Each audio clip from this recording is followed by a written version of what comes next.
Hey, good morning leaders. Hari ini saya akan bicarakan tentang kepandaian, tentang brain, tentang otaknya pebisnis. Kita tahu semua bahwa pebisnis banyak yang menggunakan analisa dan selalu menggunakan analisa untuk memutuskan atau membuat langkah-langkah dalam bisnis. Dan itu very normal.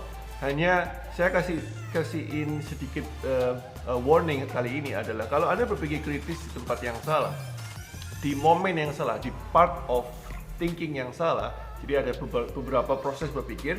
Kalau Anda menaruh kritis, menggunakan IQ Anda untuk mengkritik di tempat yang salah, maka bisnis Anda akan berantakan. Ya, kenapa? Karena kritis ini ada problemnya. Apa problemnya? Berpikir kritis dalam bisnis itu membuat Anda mempertanyakan segala sesuatu. Ya, jadi misalkan kalau Anda punya teman ya, terutama ya teman-teman bisnis yang selalu menanyakan Anda, kok bisa begini ya? Kok bisa begitu ya? Kenapa harus begini? Kenapa harus begitu?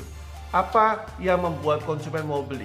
Apa yang membuat market itu tidak cocok? Kenapa barang ini laku? Kenapa barang ini nggak laku? Kenapa bisnisnya konsepnya seperti A? Kenapa bukan konsep B? Dan seterusnya. Ini adalah berpikir kritis.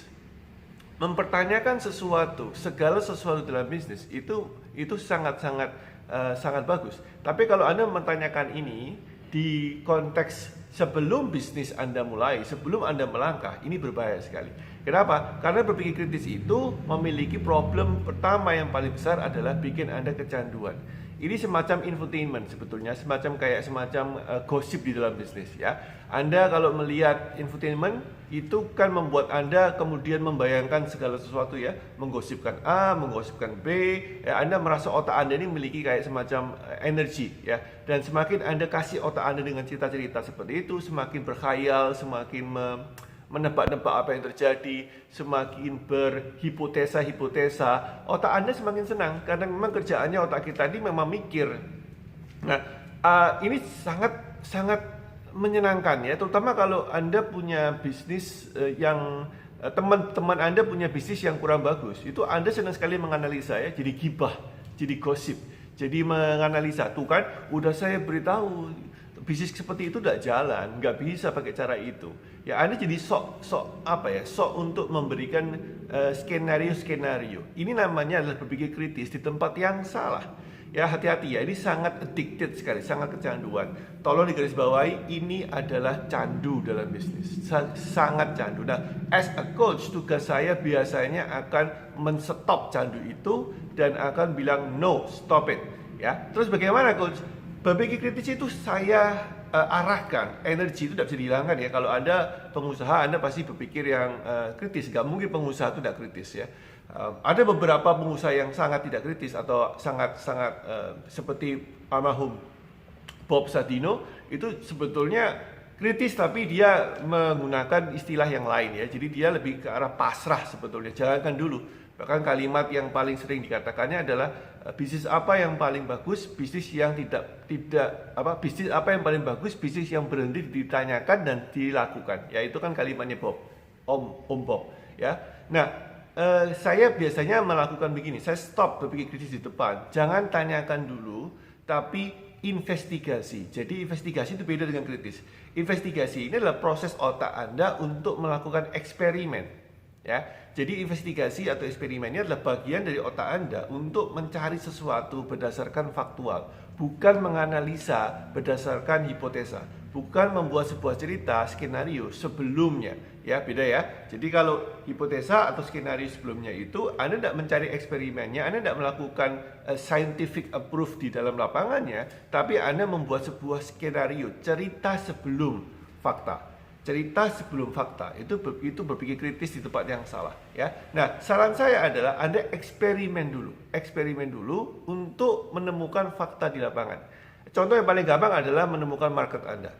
Selalu saya tanyain, coach, market saya itu masuk kategori SES ya, sosial ekonomi status ya, kondisi ekonominya seperti apa. Saya ini kondisi SES A+, SES A-, kondisi B plus B minus C dan segala macam. Dan saya bilang itu nggak salah. Anda bisa pakai data itu untuk membantu, membackup ya.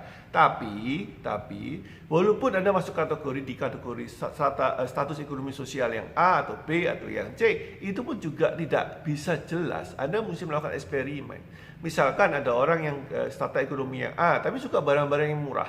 Ada yang strata ekonominya B, tapi dia suka barang mewah dan dia berhemat untuk membeli barang mewah. Ini kan menjadi tidak bisa Anda menganalisa dengan sekedar membuat kondisi yang market yang begitu kompleks. Kemudian Anda coba menganalisa, menghipotesa, mencoba untuk menggunakan otak kritis Anda. Ya, jadi di depan Anda menggunakan namanya otak eksperimen Anda, otak untuk test the market. Anda tes lah, ya split testing, A/B testing, apapun namanya. Anda gunakan tes ini, tes ini, tes ini, tes ini. And then setelah itu baru Anda kumpulin datanya dan Anda mulai berpikir, data ini artinya apa? Anda gunakan otak kritis Anda untuk mengevaluasi data yang Anda dapat.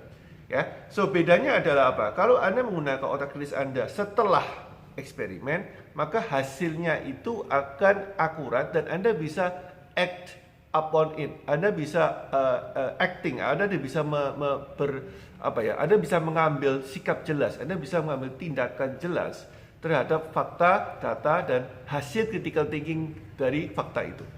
Jadi kalau Anda menggunakan critical thinking sebelum fakta, ini nggak kemana-mana.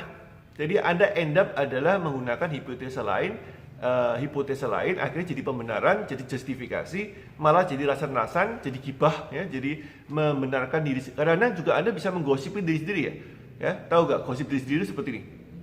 Tuh kan bener, saya kemarin juga mikir, nggak bisa model kayak gini market nggak mungkin jalan.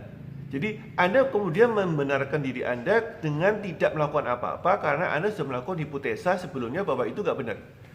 I mean, this is messed up, man. This is so messed up. Ini akan membuat bisnis Anda tidak kemana-mana. Anda akan menjadi stuck di tempat yang sama for a very long time.